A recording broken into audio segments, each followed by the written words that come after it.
যার ভেতরে ছেদ নাই সে কখনো বিচ্ছেদের মর্ম বুঝতে পারবে না। এই যে কালকে ভাসান যাত্রা গান হবে না বাজান, বেহুলা লক্ষিন্দার, ওইটাই তো ভাসান যাত্রা না? ভাসান যাত্রা আলাদা।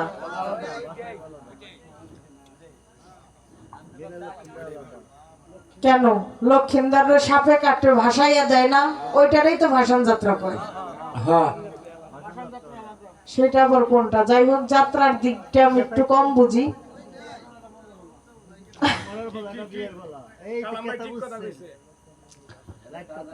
তো কালকের যাত্রা গান শুনে দেখবেন অনেকেই কাঁদবে, অনেকেই হাসবে।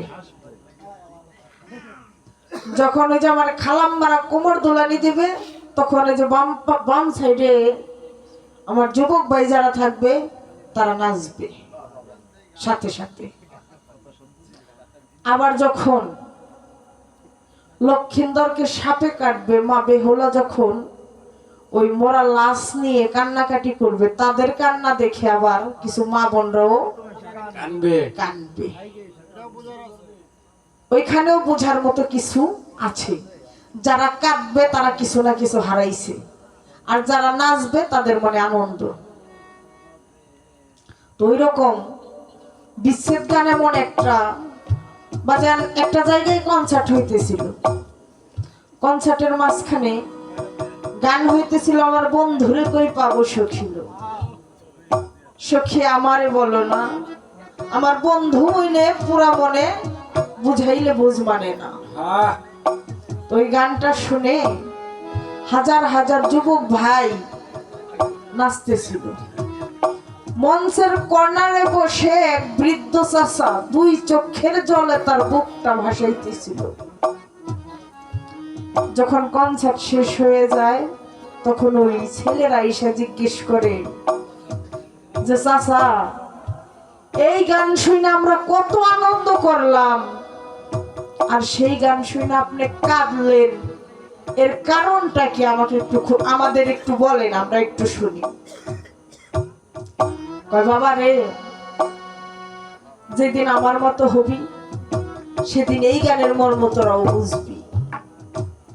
কারণ হলো,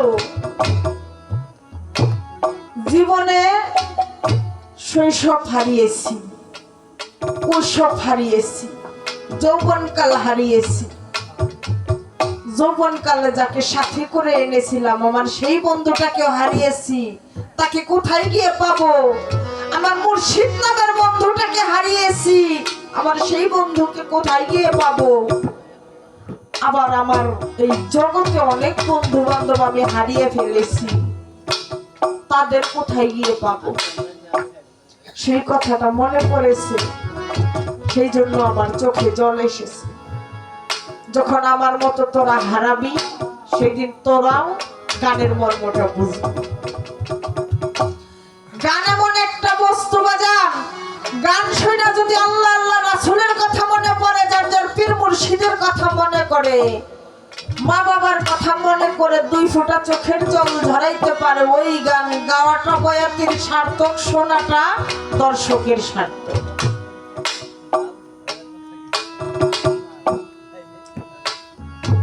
এই পৃথিবীতে যাকে কাল সাপে দংশন করছে, একমাত্র সেই বুঝতে পারে সর্প বিষের কি যন্ত্রণা। সর্প সুবল যে না খাইছে, সে কখনো সর্প সুবলের, সর্প বিষের যন্ত্রণা যে কেমন সেটা কখনো বুঝতে পারবে না। যারা হারাইছে সে বুঝে হারানোর ব্যথা, যারা হারায় নাই সে কখনো হারানোর ব্যথা বুঝতে পারবে না। আমার ভরহাট ভাই তার পিতাকে হারাইছে, মাতাকে হারাইছে, সে হারানোর ব্যথা তার মাঝে আছে। ওই ব্যথা আমার মাঝেও আছে বাবা। আমি এক এক করে আমার জীবন থেকে অনেক কিছু হারিয়ে ফেলেছি। আমার বাবা চাচারা 5টা ভাই ছিলেন, এখন আছে 2টা ভাই। আমার বংশের বড় সন্তান আমি। 5টা চাচা, বাপ চাচার কাছে আমি ছিলাম স্বর্ণের টুকরা। তাদের কাঁধে উঠে আমি কত ঘুরেছি, তাদের কোলে উঠে কত ঘুরেছি, হাত ধরে কত ঘুরেছি। তিনজন আমার মাঝ থেকে হারিয়ে গেছে। আর আমার দাদা, যিনি তার হাতের মাখানো ভাত আমাকে না খাওয়াইলে তার পেটে ভাত যাইত না। রাত 12টার সময় দোকান করে বাসায় আসতো, আমাকে ঘুম থেকে টাইনে উঠে ভাত খাওয়াই সাথে শুইত। দাদা শুইতো এক সাইডে, দাদি শুইতো এক সাইডে, আমি শুইতাম মাঝখানে। আমার সেই অমূল্য রত্ন হারিয়ে ফেলেছি। এত ভালোবাসতো আমাকে। আমার বাবার একটা মাত্র মেয়ে আমি। আমার 2টা ভাই, আমি একা। আর আমার বংশের মাঝে বড় সন্তান আমি। কতটা ভালোবাসার মধ্যে তো বড় হয়েছি। যারা ভালোবাসছে তারাই হারিয়ে গেছে। এখন একটা চাচা বেঁচে আছে, আর আমার বাবা বেঁচে আছে, আমার মা বেঁচে আছে। মনের মাঝে ভয় লাগে কখন যেন আমার এই সম্পদ হারিয়ে যাবে। আমার ফরহাদ ভাই কাঁদে, হারিয়ে গেছে, হারিয়ে কাঁদে, আর আমি কাঁদি হারানোর ভয়ে। কখন যেন হারিয়ে যায়। যদি এই সম্পদ হারিয়ে যায় আর কখনো খুঁজে পাবো না। আর যাদেরকে হারিয়েছি তাদেরকে তো পাবোই না।